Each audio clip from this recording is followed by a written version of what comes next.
record to this. Okay, we are live. So, Josh Vitale, thank you for joining us. Um, My Looking pleasure. forward to this podcast. It's our first podcast.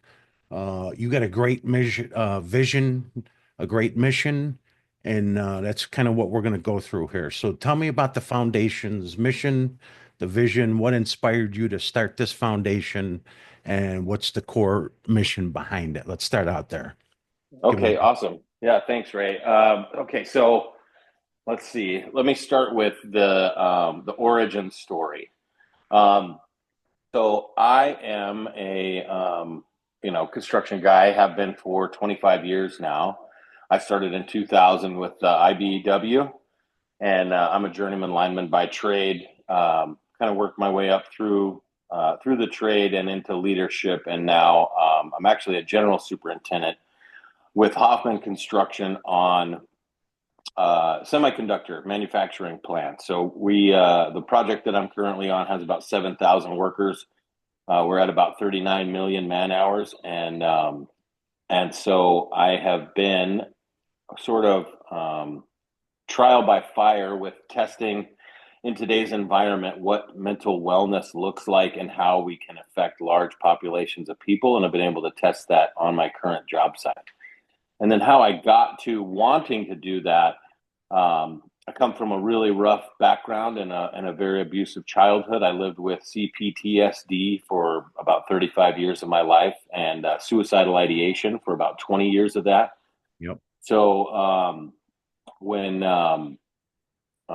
when I was able to finally, or I guess admit that I needed help and ask for help, then it started this journey about 10 years up to today of self discovery. And I've always been someone who is looking for, looking inward, right? So I've studied Carl Jung a lot. I took the Landmark Forum when I was 19 and went through their entire all of the seminars and all of the training that you could possibly do. And um, I've been a part of a lot of different groups over the years, and I've just constantly been learning. And then so let's see, fast forward to 2022, and I started with Hoffman, and my wife and I had she was pregnant. I got stuck. I was driving out a transmission line up between Wyoming and Montana up at Yellowtail Dam, and I high centered my Chevy out on the right of way, which was probably 50 to 70 miles from any sort of real civilization, and about maybe 15, 20 miles from the ranger station at the national park just south of Yellowtail Dam there. And I had gotten marooned. Tried to hike out. I got about 2 miles from the truck. A blizzard rolled in. It snowed about 3 feet. Made the smart decision to go back to the truck instead of trying to keep going. But so stayed the night, geared up in the morning, and hiked about 7 miles. And about that time, the ranger found me. And search and rescue had been called out of Billings, and Okay. they were just getting the snowcat down off of the tracks or off of the trailer when the ranger found me. But yeah, no cell service, no radio. So my wife and sister were up all night with sheriffs and people, and the old man that was staying at an Airbnb, and the old guy had just had hip replacement surgery, but he knew the area well. He was out looking for me, so a lot of folks kind of got together, but it freaked everybody out. And I was fairly comfortable, but no one in my life was. So Right. when I got Right. when I got back, um, the week I was back, a recruiter from Hoffman called and said, "Hey, we're looking for someone with your skill set. We're building this massive plant, and it's got a gigawatt of electricity that comes into it, and we need somebody that can run that work." And so I was like, "Man, that does not sound fun to me. I don't want to work in a factory setting. I don't know anything about being a general contractor other than building power lines and like power plants and that kind of stuff." So it was not all that attractive to me, but they said I would be home every night for at least 2 to 3 years. And so Amy said, "I don't care what it is, you're fucking taking it." So Nah. I I took the job. So Stranded, yeah, stranded or not stranded, you're taking the job. yeah, exactly. So a week after I started, at that time, Amy was 6 months pregnant. I take the job. I'm there for a week. The next week, everybody in the house gets COVID. So we have three kids at the time. They were probably what 17, um, 17, 13, and 10, let's say. Everybody gets COVID. Amy gets COVID. We're all sick for a week. I go back to work. And now, mind you, this is 2 weeks before Amy and I are supposed to get married. Oh, So I go back to work, and she goes to an ultrasound, and there's no heartbeat, and the baby had died. oh And my and God. it just gutted us. You know, the week before that, we had taken the kids to one of those really cool places where they put the 3D ultrasound up on the Yeah. wall, and Yeah. we're all and we had we had her name was going to be Elena, and we had all of her stuff, and we had a baby shower, and it was like it was very, very real. And so um and then so that really rocked us. And given my psychological history and Amy's psychological history, she's I don't want to spill her guts or anything, but she had a rough childhood too, which is probably why we're together, so we can help each other heal. Let me Right. Ray, do you mind pausing it for a second? Let me grab this kiddo. Sure. Yes. Okay. Okay, here we go. We're back. So the terrible medical establishment that we have, and the way that they treat folks when you're a late second trimester miscarriage, the insurance companies don't pay for there to be a surgical removal. Oh, So they gave so Amy nice. two rounds of pills that were supposed to induce labor.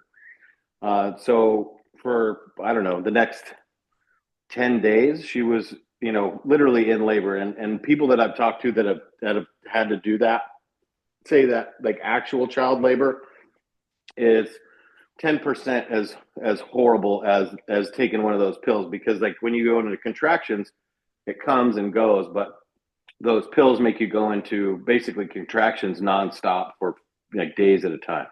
That's crazy. So yeah, so she's going through that. So horrific trauma, right? And then that lasts for like 10 days, along with the grief. And then so 2 days before our marriage, she gets a DNC, and then we go up to Pine Top, we get married. But man, like I just felt us we just broke, you know what I mean? And I did too. And so I had reached out to try to get a psychiatrist appointment or psychologist appointment. And the closest one that they had available was like 4 months out. And I was like, Yeah. man, there's no way Yeah. that Yeah. we're gonna make it 4 months. Yeah. So I called the gal that had hired me with HR, and I said, hey, do we have something? I remember you guys saying we had an EAP program. She said, yes. Let me call. And so she called the person that was the coordinator for that. I talked to Mutual of Omaha within an hour. And before I was off the phone, I had like 9 free sessions with a psychologist, and I had an appointment for the following day. So um, I started going to those. Amy wasn't in a spot where she was ready to do that, but it really, really helped me, and it helped me get solid enough that I could be a support system for the kids and for her. And it really kind of kicked off a like a level of transformation that I hadn't experienced prior to that in my life, despite wanting to. I really got deep into meditation. I got deep into a mindfulness practice. I got curious about how to become a better human, and really looking inward and doing a lot of shadow work. And I just started eating up everything that I could. Meditating multiple times a day, and listening to like Ram Dass and oh gosh, Alan Watts, and just reading a ton of stuff and participating in a ton of stuff, and then really getting religious about my practice of spirituality. Wow. And I'm a card carrying atheist of about 25, 30 years. You know what I mean? I was mad. I was mad at God, and I was mad at religions, and I was mad at everybody. I hated everybody. But once I got free of that hatred, through a lot of work, and Ray, you know what I'm talking about. But there was there was a relief of that. And so now, I'm a deeply spiritual person. I'm not religious in any way, shape, or form, but Yep. I'm kind of like a polytheist or an omnitheist, where I kind of think that everybody's singing the same song and we're all heading in the same direction. And we just do it from different languages and from different perspectives, but we all are headed to the same spot, if that makes sense. Like I believe in the ecology of the order of nature, and we're just a part of that. Beautiful. Um, Beautiful. So you got a so lot, you had a lot of life on life's terms going on all at one time. The major ones, right? The big five: yeah. job, loss of a loved one, the COVID going on. And through all of this, the atheist thing going on, I mean, we, Yeah. we, we know how to stack some stuff up against us, right? Yeah, yeah, for real. And then Yeah, we come absolutely. to that moment of clarity to where it's business time, that sick and tired of being sick and tired. And now let's get into some action. And is this kind of where the foundation and your mission and your vision for the built foundation was formed? Or was it already formed by then? No, so I had no idea that this was coming. You know, I tell people all the time. Part of my practice every morning is that I ask the Great Spirit what it wants to build with me today, and I do that every day. And then typically, I'm on a 30-minute drive, so I just shut up and listen. I used to distract myself a lot with podcasts or just music constantly. I always had to have something going on. And now sitting in silence and kind of doing, it's like two-way prayer, really. It's like, hey, what do you want to build?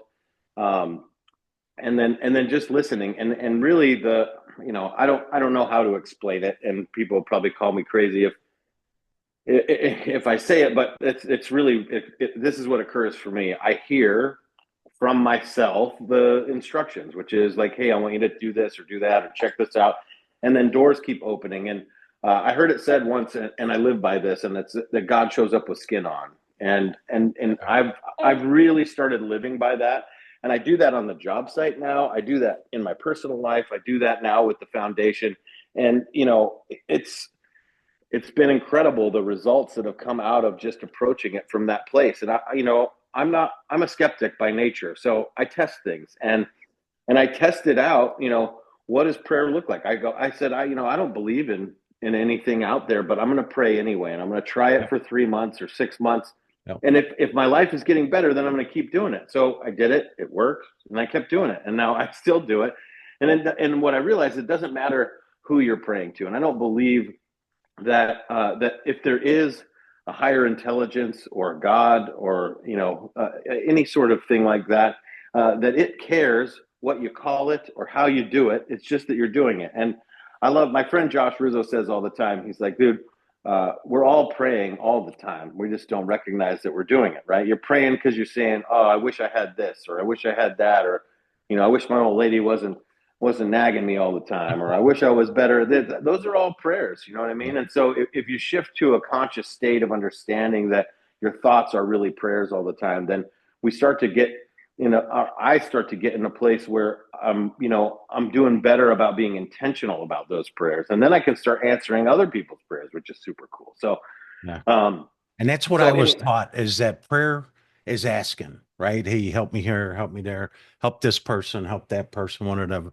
And yeah, then meditation was actually listening and yeah, calming the brain to get the download from the big guy. I call him the big guy. You know what I'm yeah. saying? There you go. I don't get stuck into this, that, or whatever the other thing, because there's a lot of similarities. Raised one way, didn't have any kind of experiences or awakenings or anything. I come into the rooms. They used to tell me to throw my car keys underneath the bed so that I'd have to get down on one knee. And while I was down there, they'd say the shortest prayer that they know is God help, God help. I And love that, man. that's where it started. And that God help. Now I'm a part of meditation every Saturday, 8 o'clock. I get a 5 a.m. Mokina meeting that I do. I calm down for 2 hours after the meeting. Then I got eight Nice. o'clock meditation. And, you know, the benefits, the spiritual benefits that manifest into the mental wellness is huge because I never had that before. I've had mental illness before I ever took my first drink. My mental illness showed up and it was unacceptable. I didn't know it at the time, but the suicide in construction, I am a direct result of this before I was even out of grammar school. So Mm, I'm 56 years old now. Grammar school, you're however 10, 11, 12 years old. And it's been a long, painful, isolating, um, thought to have inside that I thought I didn't know there was other people out there dealing with this stuff. You know what I'm saying? And then the yeah, transformation of coming into the rooms and then getting some mental wellness behind me. Uh, it's been an amazing journey, and that's what drew me to you and reaching out to you from LinkedIn. Of this guy, the similarities are amazing. Now let's do something about it, right? And that's kind of where we're at today. Is yeah, we've known man. each other, I don't know, 6 weeks, 7 weeks, whatever it's been. Right. Yeah. And we got a plan of action together with this built foundation. We're looking forward to um, the foundation is a perfect analogy, is because it's kind of like, all right, who's got an idea? Let's get into the action. Here you go, right? Right. Yep. And with what you've kind of built as the foundation, tell me about that. Come on, Josh. Okay. Don't Sorry. be holding out. Don't So be holding out. I I know I started rambling about my history and all that. But I was getting to a point. So in a meditation, Ram Dass talks about going like having your consciousness go above yourself and look down at your body. And I saw this black cloud, and the black cloud was all of the energy that I was making negative about losing Elena, the baby. Yep. And in that meditation, it came to me that I didn't have to make that energy negative and that I could do something with it. So Yes. I made a Perception. promise. I Yep. made a promise to her in that moment that I would take all of the love that I was going to give her throughout her life and I would share that with other people. Wow. So and I'm a loving guy, man. Like this one, she's gonna get all of it. And what I know about it is that there's no limit, right? It just keeps expanding, and the more we give it away, the more we get. And Yep. um, so that was the moment that I was like, okay, I need to do something. I reached out to that same person that connected me with our EAP program, and I said, hey, I need to help however I can. You guys seem progressive. She said, we're starting a thing called Tough Enough to Talk, which became what it is now, and it's suicide prevention and mental health space within Hoffman Construction, and we built community centers on like 15 job sites across the country and in Israel, where Wow. we have AA and NA meetings right on the jobs. We have mental Wow. health resources. And then I got involved with Construction Suicide Prevention Week because there's only so much you can do as a general contractor. I'm the chairman of that.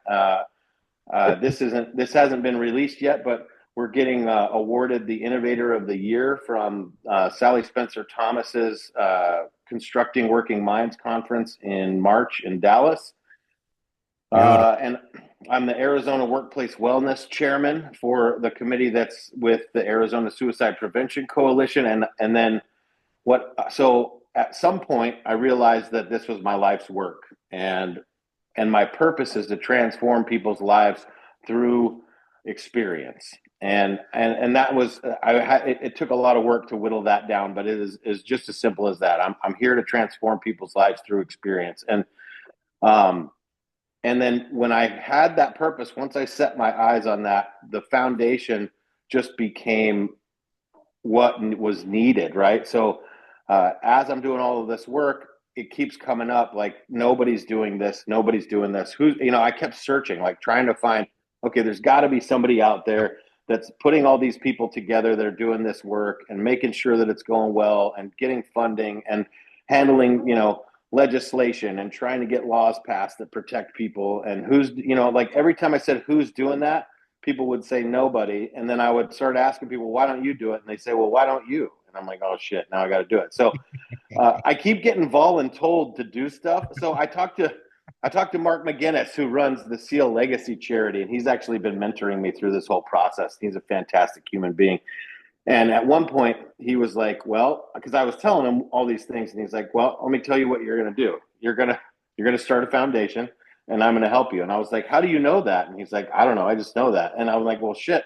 I called Amy, and I was like, "Well, I guess I'm starting a foundation now." And I'm not joking. I mean, it was like that, because Simple. God shows up with skin on, Yeah. and people Yeah. tell me exactly what I need to be doing. I don't have to guess. You know what I mean? The answers are right there, and they're being thrown in my face. So then once I realized, so this was March of last year that I said I'm starting a foundation.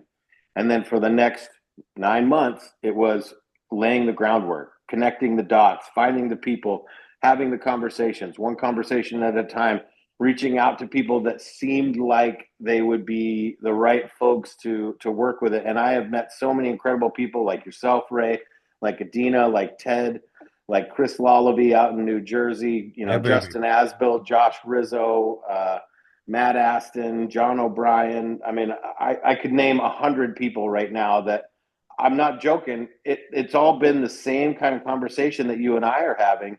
And I've never in my life experienced connection in that way. And because it has to be something that's bigger than us, whether that's the collective unconscious or the one or God, or I don't know, but I know that it feels different and it acts different and it is different than trying to build a business or trying to build anything. And I've been building shit for a long time. I've been a serial entrepreneur, and I've been successful, but nothing feels like this does. And I think that's because we all recognize that there's a huge need, and the people that we're running into are excited about doing something about it. And that's the thing too that makes it so interesting is that we're not alone. You know what I mean? As much as our illness wants to isolate us and get us in the corner, in the darkness, all that kind of stuff, we are everywhere. And just like you Right. mentioned, 100 names in a short amount of time, there's hundreds and thousands and whatever the numeric value is on that we suffer out here. So, Yeah. in the construction area, first responders, all from Yale to jail, like they taught me in the rooms, I is love we that one. we are everywhere, and so is the solution. That's the beauty, and Yeah. what you've been able to come up with in a short amount of time to get uh, us here in the Midwest, you out in the West.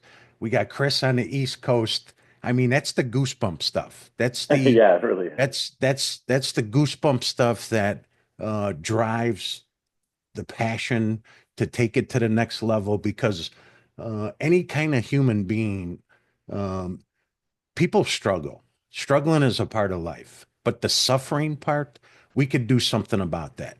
And that's why I'm 100% built foundation, foundationing the foundation of built, ready to rock and roll. And, I just feel in that innermost self Yeah. that these are the next right things to do. Because, Yes. like I said, we're not alone. I know a bunch of people in a bunch of different rooms who, when it boils down to it, that mental illness shows up most of Hmm. the time, most of the time. And it manifests in many different areas. So depression, anxiety, A to Z there too. So Right. um, with the goal of getting people into the right rooms so that we got a program of action that we can start implementing in our lives on a daily basis. Because like you had mentioned, I didn't realize how important throwing my key underneath the bed of the spiritual, Right. where it starts and then where it manifests in life and um that process because then I started seeing stuff going on in my life that I could attach to the spiritual side and Right. I'm going this ain't right. You know what I'm saying? I'm from the south side of Chicago and this kind of stuff doesn't happen. Uh, Right. but but when I quit bullshitting myself and I already had the action going on, and then keeping that open mind for this stuff to happen, that's where it happens. And you're another manifestation of that happening.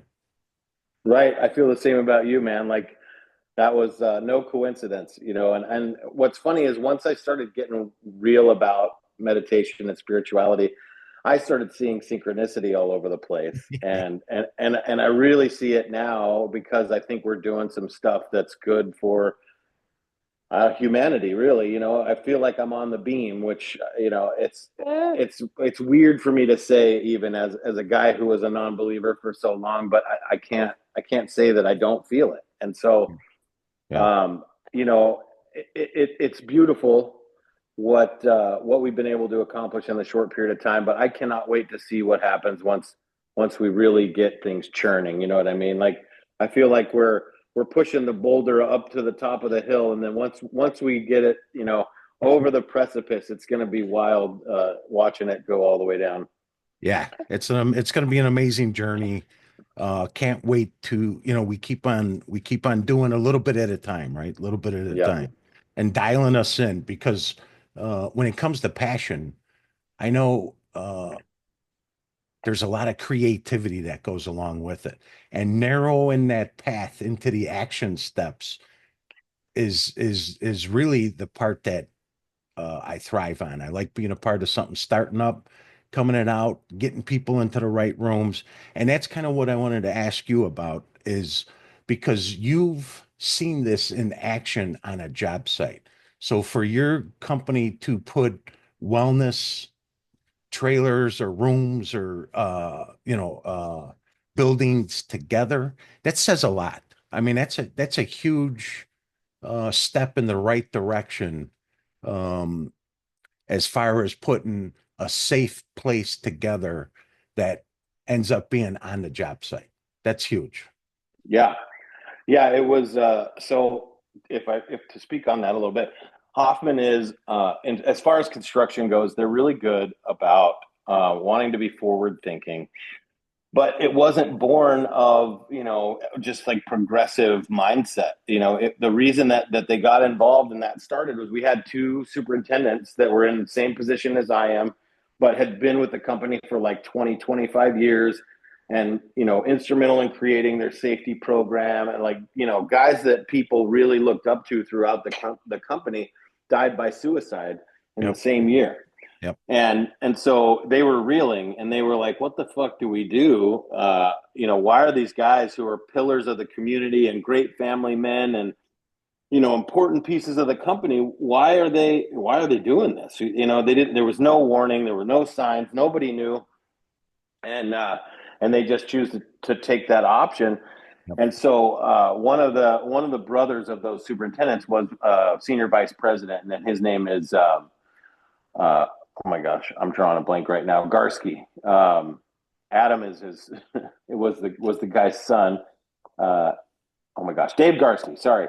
So Dave was, he was a guy, and he's been great. He's out there in Oregon and like hitting the TV circuit, and he does a lot of interviews. He does a lot of charity work now, and he was there from the beginning of Tough Enough to Talk. But where the idea really came from was an iron worker on a Nike project said, you guys have these safe rooms, and they're a joke. Nobody wants to go in there. It looks like a shrink's office. He said, why don't you do something? Why don't you do something like, like where it's like a bar, but not without the alcohol, So they, that's where the idea came from. So we started putting single or double wide trailers right on the job site. We trick it out, put couches in there, foosball tables, pool tables, video games, and then we have private rooms where you can have a crisis phone call. And then what we realized was happening, like I said, we got 7,000 people, and a lot of them are travelers. We're doing suicide interventions in there, weekly, where we're bringing No. somebody in who's in a, in crisis mentally, and we're sitting down with them, calling 988 with them, getting them to the right services, whether it's the VA or through their EAP program. Or a lot of the guys, especially the younger guys, they just needed to offload. So Yep. we just get vulnerable with them, talk about Yep. our fucked up brains and what we've been through and how we felt exactly like they were, and then they typically open up. We have a good cry. We hug, and man, I can remember one kid. He was a carpenter, a carpenter apprentice, and his mom and his grandma passed, and his girlfriend was leaving him or had left him, and man, he was just beside himself.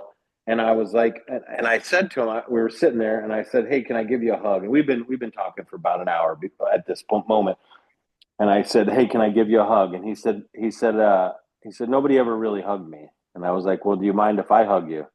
And man, I'm not kidding. That was the best hug I've ever had. I cried like a fucking baby, Yeah, baby. and we were just like, and it's like two dudes in construction gear and vests hugging, like, I mean, With lanyards and grabs. Yeah, right. yeah, but but it was beautiful, and I laugh saying it because it's so not, that machismo bullshit culture that I came up in, and that's what we're trying to change, right? We're trying to make it okay to be human, and I think everybody knows we need it, and that's why when people share their stories like you, or like we brought Justin Asbill out. He was the safety director for Milwaukee Tools. He just retired, and now he's doing this full time. He's going to be on the board of the foundation, and he flew out on Milwaukee's dime to our mass safety meeting and spoke in front of 5,000 people and told the story of how he was on his way out the door to kill himself, and his Yeah. daughter actually stopped him. And I seen that link. You send me that link. That was powerful. oh, beautiful. Yeah. Yeah. And so, and for him to have the bravery to do that, but like Yeah. what happens afterwards, it's unreal, man. Like people are standing in line after he gives that talk to say, holy shit, my brother did that. And I never thought about, you know what I mean? Like Yep. it opens this window for people to connect with the trauma that they've all experienced. And, when I talk in front of groups of people and I say, hey, raise your hand if you know somebody who's died by suicide. Yeah. There's nary a hand stays Yep. down. You know what I mean? Yep. It's something that's affecting everyone, and it's something that's affecting everyone more and more as these rates are rising. We've got to do something about it. Our mental health facilities in this country are getting worse. They're abysmal already. And, if we're not going to do it, who will? You know what I mean? My theme for this year is if not you, then who? And if Yeah. not now, then when? Bam.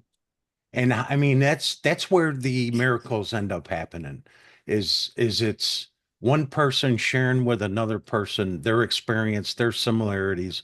We don't have to reinvent the wheel, but to be able to start a conversation as men in the construction industry. So whether we're below ground, on ground, above ground, the location is irrelevant Right. because the similarity of the isolation and the pain and the hurt and all that kind of stuff is the bond that keeps us together.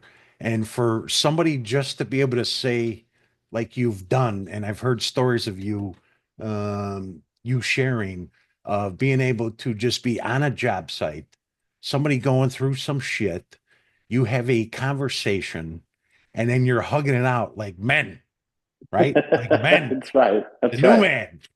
And A new man. Yeah. you talk about um, being there for somebody in the most critical of times because wherever I go, I take my disease with me. And now Yeah. that I have wellness, wherever I go, I take my wellness with me. So that's huge to be able to put a environment together because I've not heard of that before meeting you. Is that job sites now have safe space, safe room, whatever the deal is. That reminds me of high school where all the jocks we'd be up on the second floor playing foosball with some Bruce Springsteen going on in the Yeah. background and Exactly. and just have any conversation we want to have. And that's kind Exactly. of what I want to get into with the Built Foundation is that's going to be part of the goal of the Built Foundation. So can you kind of walk through the Built Foundation, the resources real quick, and then we'll kind of get into the donations, right? Because the donation is going to be a big part of it for us to Sure. manifest into creating these safe spaces so that men, women, whoever it is, we could get on the same page. We got to be in the same book of recovery to get on the same page. And that's where the magic really happens. So go ahead with that, please. Yeah. Okay. So the foundation itself, right? One thing that's different about the way that we're trying to approach this is that we're not looking at it as kind of a feel good, like pet project, right? This isn't a fucking hobby. Right. We're running it like a business. This is a startup, and Mike Zoll, who is the CEO of Yellowbird, who will also be on the board, is helping me to do this like one of his many startups that he's exited successfully and continues to do. So what we're doing is we're creating a minimum viable product with the Built Foundation, and then to back up a little more, Mark McGinnis, he said, look, if you really want to do this right, you have to make it sustainable, and it can't be built around like one person. This has to be something that can, like, you can have hubs throughout the country that are doing work and are connecting with each other, but it's not just one person doing it, right? It has to be bigger than that, and it has to Yeah. be sustainable in a way that if somebody has to step out or has health issues or whatever, nobody misses a beat, and we keep doing the work. So um, that's why it is structured the way that it is. But our minimum viable product with the Built Foundation is to create a certification and evaluation platform, There much we like go.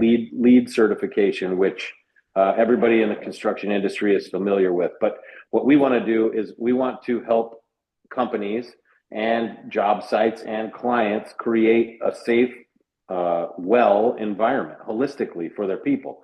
So as we create and this is what the initial work of the foundation will be to do, which is to create the evaluation, which will give companies or anyone really an opportunity to peek under the hood and see where the deficiencies are. Yep. So, like if you're a CEO and you're wondering, all of the pain points in construction right now come from humans, right? That's it's absenteeism, presenteeism, um, you know, uh, uh, help me out, Ray. What are some other things that we're looking at? Like um, the all the problems that we have, staffing jobs, so hiring, right, recruiting, turnover, all the things that are affecting construction companies' ability to do their jobs and finish projects on time and have the quality where they want, like training. These all come from the human end of things, and corporations have removed the humanity out of how we treat the people that are working for us, right? Sure. Because Sure. it seems murky or it's risky or we just don't want to deal with it, or whatever those reasons are. So the evaluation will give you a look under the hood, and it'll show how your people are doing really. How are they feeling? What's your psychological safety on the job site like? Do people really have stop work authority, or do they know that they do, right? So we can identify a number of factors that would categorize what a holistically well workplace looks like. And then through the certification process, you're going to be able to go through modules that have the best experts in the country that are going to take your people through these modules to get them the training that they need, whether that's being trauma informed or how to talk about workplace wellness or executive and leadership training. We have all of these people that are experts throughout the country that are already doing this work. We're assembling them like a dream team, putting them together so that when your company goes through the evaluation, then to get to the certification to be holistically well, you're going to be able to take your people through proven systems that are scientifically backed that Yep. will get them to the spot that's going to make your company thrive. So not only are we going to be healing folks, we're going to be making their environment better, we're going to be making companies more profitable. And really that's what the whole idea is behind taking an ecological approach to a problem is, right? We look at the entire system, and if we're fixing a foundational piece of it, then the whole system starts to thrive more, right? Yeah. It's like, we can treat stage 4 metastasized cancer, or 20 years ago we could have given you a good diet and some exercise and then you would Right. never be doing it. So Preventative. Yeah. exactly. So yeah, and we don't want to take our focus off of helping the people that are in crisis. So of course, suicide prevention is a portion of this, but Yep. it's not what we're trying to do holistically for the long term. We want to treat this thing preventatively, like you so eloquently said, Ray. Right. Right. And I mean, you're seeing the impact on the job site already, of somebody suffering. And then you're going to be using measures of effectiveness with some metrics for the science part of it, right? You had mentioned. Oh And yeah. that's kind of So something Ted's been looking into and getting that part of it. Can you speak on the metric side of it for the science piece yeah. So a little one bit? of the most important pieces of doing any work long term and making it sustainable is tracking the data, right? So if we don't have key performance indicators that we're tracking throughout the process, then we really don't have any idea of the level of success that we're having. Or if something's not working, we want to be able to make sure that the work that we're doing is translating to, bottom line profits for companies and better wellness for people. So part of that evaluation is it's not one and done, right? This is something that you're going to do monthly or quarterly. And we're talking to some tech companies about creating like an emoji based check-in for your people. So when they log in the morning, it'll just ask them how they're feeling, and they can click on an emoji, and it just gives you real-time data that will be able to connect you to how your folks are doing. So, you can do like, if you're a CEO or an executive VP and you have a big announcement to make and you're going to do layoffs, you can see how that's emotionally affecting your people, right? And then you can implement strategies that we're going to give you through the certification process that will help you to do that. Like, we're looking into, having experts in the business teach companies how to do cross training, but like cross training in the reverse. So you'll have management going to work with the bottom line workers. You'll have people from marketing going to work with the sales folks, or people from HR going in the field and seeing what a day's work is really like, so that they can Love it. connect with each other, and we can Love it. we could start to bridge the gaps and not work in these silos for our entire careers without understanding who the people we're working for really are. Love it. And that kind of it goes from the action part is what's really attractive, right? Is Yeah, because the stigma is the stigma. It's been out there, it's been fermenting, it is what it is. But when we get into action, and that's what the Built Foundation is creating, basically a owner's manual for wellness, whatever it is, mental, physical, spiritual, health, like you said, hygiene, diet, you know, just the basics to be able right. to put in front of somebody and then add that to their toolbox, right? Because if you're on a job site, whether it's a union job site, non-union job site, you've made it somewhere in life, right? Yeah, You're a part of building, digging, foundational work, whatever it ends up being. Um, so we have the skill set. Now, if we just implement an owner's manual of life for some other ancillary stuff to cover the basic um, of life on life's terms. That's where the difference becomes in touching somebody's life, from taking them from illness to wellness, and watching that transition is magical for somebody, yeah, for somebody to see the lights come on for me, and then full circle, we get to experience the lights coming on for somebody else. I mean, how great is that? And you're right. standing right underneath some lights, by the way, too. Well, I a know. total coincidence, I'm sure, right? So then, so that kind of takes the metric, the science part of it, and then puts that into the owner's manual. You got safe Yeah, spaces on the job site. That puts it into the owner's manual, as far as I'm concerned, too. yeah. At this point, what are some of the biggest challenges foundationally, building the foundation that you're at currently? Right now, the only hurdle that we have to cross is funding. We need help. We need money. So we have the system in place to do it. We're going to partner with coaching charities out of Las Vegas. Kevin Kaplan is the founder of that, and they run Patrick Mahomes Foundation. They run Mark McGinnis's Seal Legacy Foundation. They run the Historic Black Colleges Foundation. They run the Polynesian Football Foundation, like 25 of the top 100 foundations in the country. They have taken us as a client, and so we have everything in place to really make this thing sing. We just need money now. We need people, that early adopters that see the vision, that believe this is something that we can do, and that want to be a part of creating a real shift in society, really. But it starts with construction, and that's one of the beauties of it, Ray. Is I think the construction industry is hugely adaptive. Physical Sure. safety wasn't a thing when we came Right. up. It just Right. wasn't. And Right. now today, it's ubiquitous across the industry, and we've seen the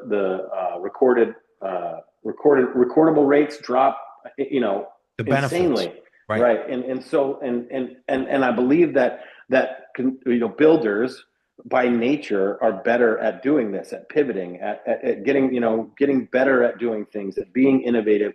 When logistics were absolutely screwed during COVID, we figured out a way to continue building these buildings, and that's because of the genius and the talents of the people that are doing this kind of work. And I think that same genius and talents will go into what we're doing here. And what's great about when we're talking about construction, folks, is a lot of us are we come from rough backgrounds, and we come from a place, like you said, where we've dealt with mental illness, and we've dealt with people in our families that have died by suicide, and we've seen the darkest side of life. And so when you've been down in the trenches like that, you have the ability to connect more with transformation. You know what I mean? Like, we don't, what do they say? Nobody comes to real change unless changing is easier than the suffering that you're experiencing, right?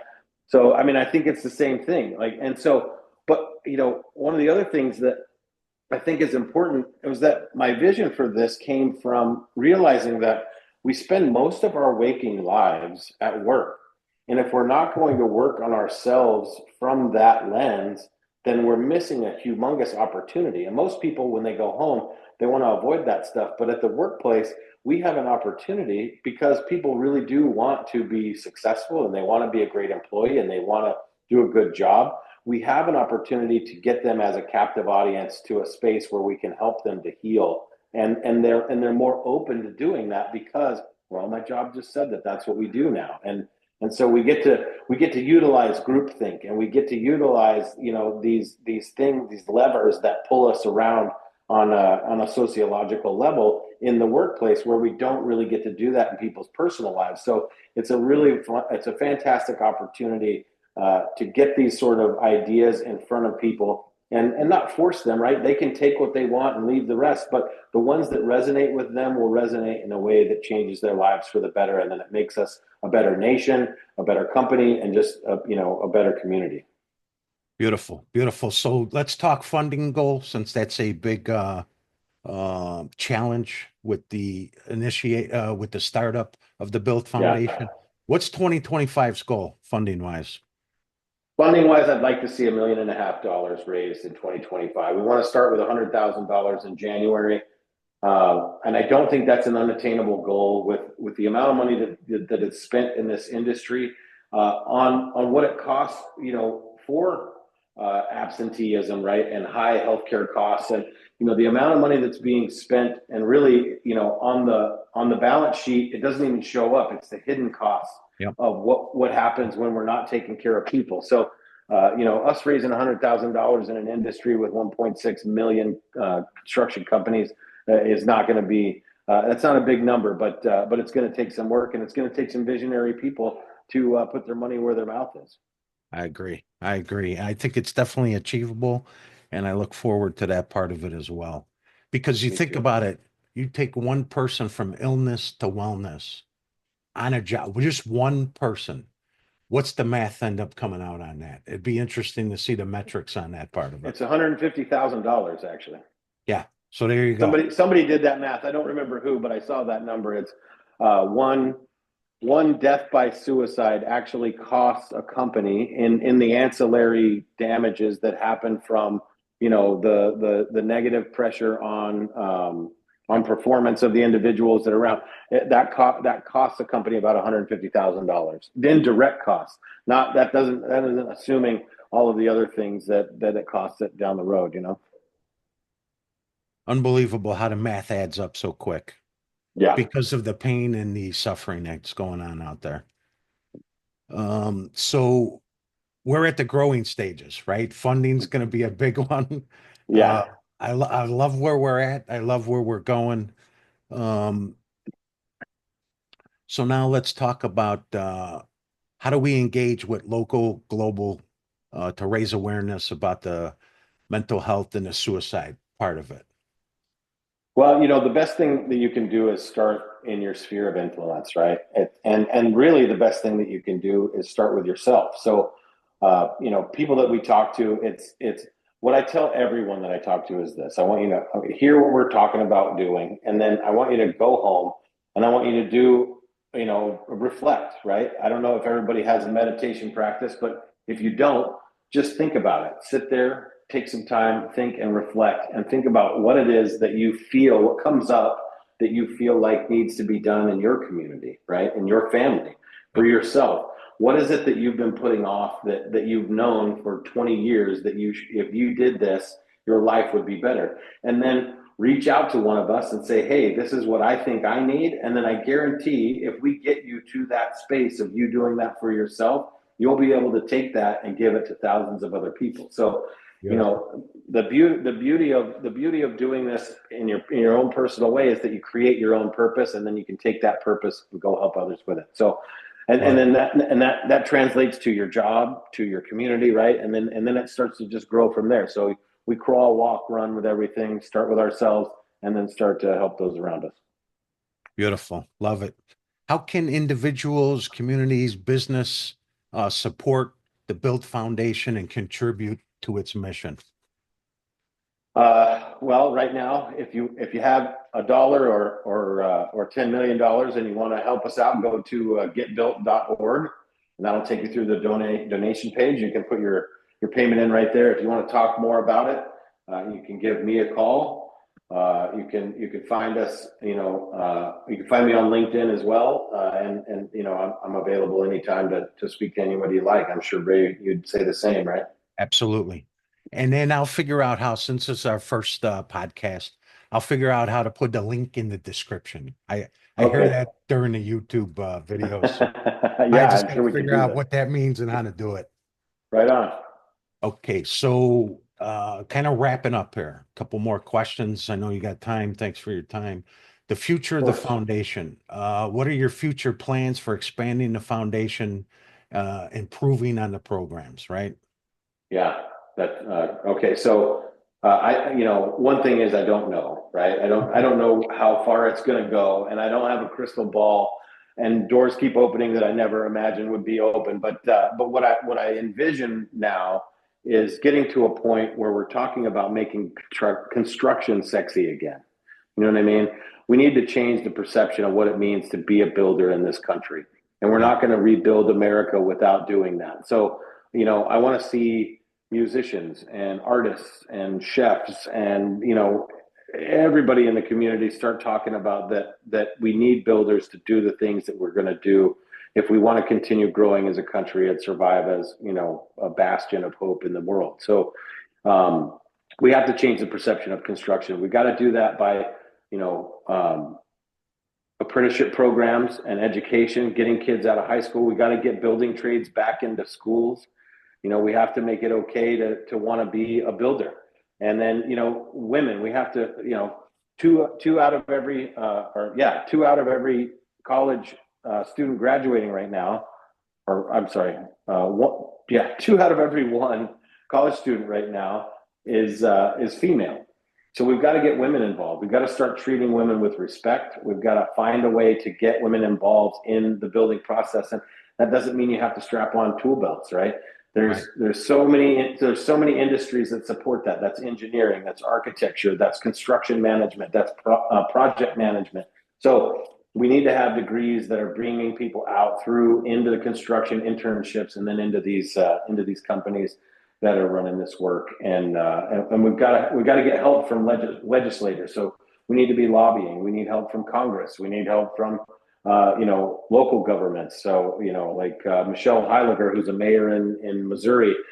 We've been chopping it up, and she's an advocate, going to be part of that. And we're going to try to focus on small government stuff, and how we can help builders in towns and in rural areas really connect with this type of work. And it's the small to medium businesses are really going to be our bread and butter, because that's where the majority of people that work in this industry are working.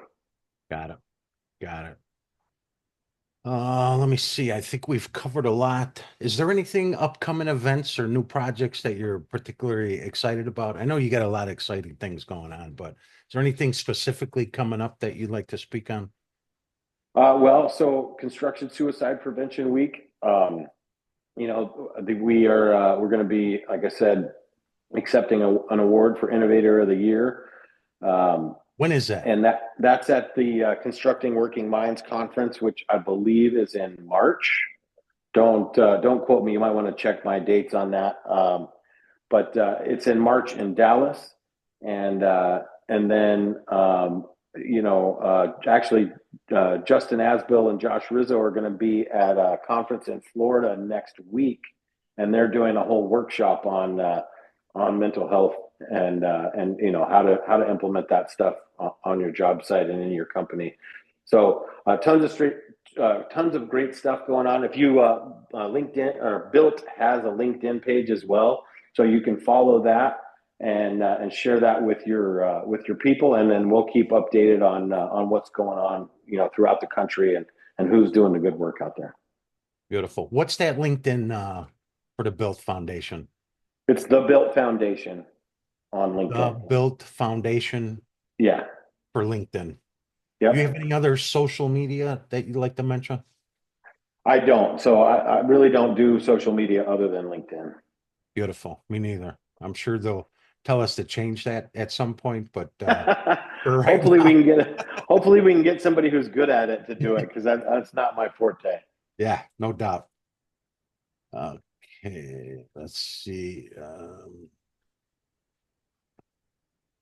So I think you've covered. Is there anything that I'm missing that I haven't asked you that we should discuss on this first one? And we'll be back for some more podcasts. And, as we grow, we'll be putting more information in there. How does somebody get a hold of Josh if they need to um, donate, if they need just to see what gaps need to be filled? How do we get a hold of you, Josh?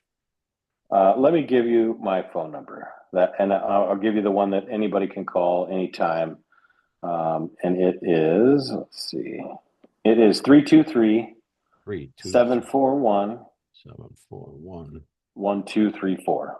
1234. Come on, 1234. Yeah, you believe it?